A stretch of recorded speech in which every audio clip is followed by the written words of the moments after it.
It's not often you meet a 21-year-old with his own autonomous drone weapons manufacturing facility, but this is Ethan Thornton, and right now he is rethinking the future of warfare with China top of mind. It's not hard to look at China's dominance and realize that we need to be working very, very hard as a country if we want to maintain relevance.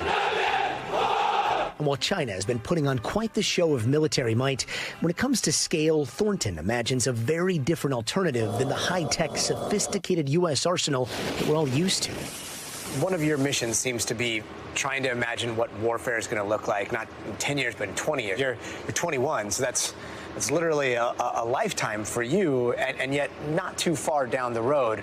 How do you see the future of warfare in 20 years? To me, what's most concerning is you can look at ultra large-scale strike with very, very cheap assets. So if you can find a way to get very small, like $400 to $1,000 drones by the millions above populated areas. Let me just try to visualize that. So millions of these very low-cost drones descending over a populated area. What you'll see it used for is taking out all of your cell phone towers, taking out all of your high voltage power transformers, taking out your cranes and ports, like essentially just stopping your industrial machine. His company, Mach Industries, received a Pentagon development contract and has already raised hundreds of millions of dollars to think outside the military-industrial box. And that means churning out as many cheap, deadly drones as possible.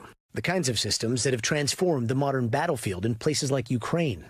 But before drones ruled the skies, Thornton remembers watching the opening moments of the invasion in high school and realizing warfare was about to change forever. You have very, very legacy assets, a convoy of tanks all rolling basically single file. And now there's this class of weapons that you can use to pretty much immobilize those things immediately. But when it comes to manufacturing drones, there is no country that comes close to China, currently able to build hundreds of thousands of drones every month. If we're making a quadcopter and China's making the same quadcopter, we'll lose that fight 10 times out of 10.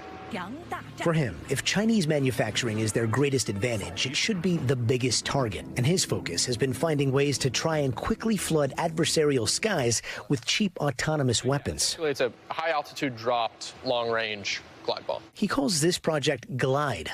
With one glide, you could take that factory out of operation for 3 to 6 months. So let's say you're taking 3 million quadcopters out of the fight with one glide. And that's really the asymmetric offset you're looking to provide.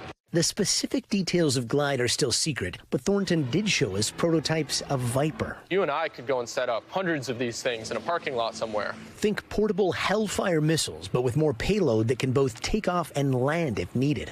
It'll come in essentially a plastic case. That case will open up and become the launch stand. And one of the highest flying ideas being workshopped at Mach, Stratus, built around an old and inexpensive kind of tech, balloons. I think in future conflicts, we will see hundreds of thousands, all the way up to like tens of millions. Tens of millions of balloons. Some will be carrying sensors, some will be carrying communications, some will be carrying like decoys to get you to waste your air defenses. So saying, hey, yeah, come shoot these down. It's going to cost you a pretty penny to get up here. Exactly. Mach Industries is just one of a whole new field of defense startups hoping to transform the defense industry. For over half a century, companies like Boeing, Lockheed Martin, and Raytheon have made up the backbone of next-gen U.S. air defense and missile capability. But today, Mach and disruptors like Anduril are focusing all their efforts on laying the groundwork to mass-produce deadly autonomous systems from land, sea, and sky.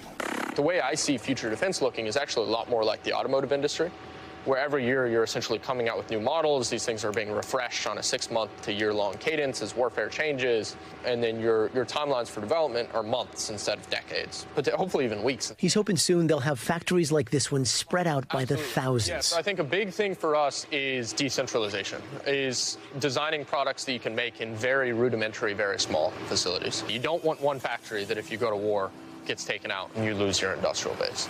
Big plans for a new kind of mass production. And for the 21-year-old who dropped out of MIT to start building all this, the future is coming faster than we think. I'm actually very optimistic in the military doing the right things to procure the right systems. And so we're way behind right now as a country. That gap is widening every day, and it's kind of a make or break next couple decades. We thank you for watching, and remember, stay updated on breaking news and top stories on the NBC News app or watch live on our YouTube channel.